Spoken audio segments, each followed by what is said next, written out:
네, 트럼프 대통령은 선거 기간 동안에 중국에 대해서 날카로운 날을 세웠었죠. 그러다 보니까 중국에서는 이번 미국 대통령 선거에 상당히 촉각을 세우고 있습니다.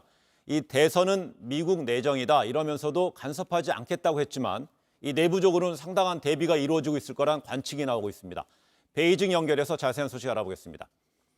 박성훈 특파원, 먼저 어제 예고한 대로 시진핑 주석이 이 무역 박람회에서 기조연설을 했는데 어떤 메시지가 나왔습니까?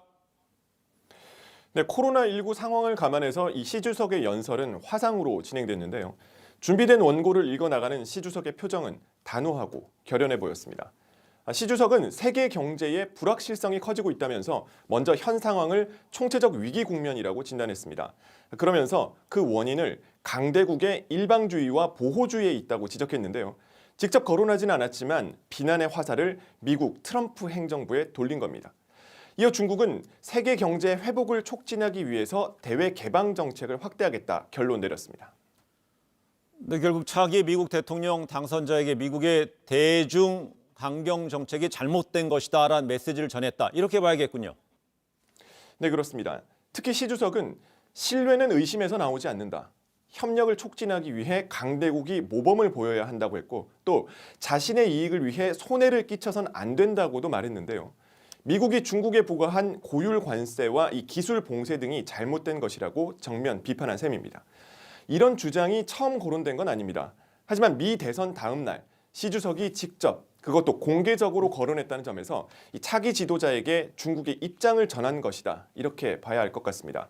이를 뒷받침하는 게 오늘 아침 중국 관영 글로벌 타임스의 사설인데요. 이 매체는 중국은 세계 최대의 소비 시장이라면서 미국은 대중 무역 관계의 신뢰를 재건해야 한다고 주장했습니다. 어제 시 주석의 발표와 맥락을 같이 하는 겁니다. 네. 중국은 또 미국 대선 과정 자체도 좀 굉장히 비판적으로 보고 있는 것 같습니다. 네, 역시 글로벌 타임스 오늘자 지면 보도를 인용하면요. 이 전문가 칼럼을 통해서 이번 미국 대선은 미국 민주주의 시스템의 한계를 드러냈다 이렇게 지적했습니다. 미국이 민주주의의 모델로 여겨지지만 이 당파적 분열이 사회를 혼란으로 내몰고 미 경제를 파탄에 이르게 하고 있다는 건데요. 중국 관영 CCTV 역시 미 대선에 대한 분석이나 결과 보도 대신에 선거 비용이 역대 최대라거나 백악관 앞에 시위대 간 충돌만 실시간 보도하는 그런 양상을 보이고 있습니다.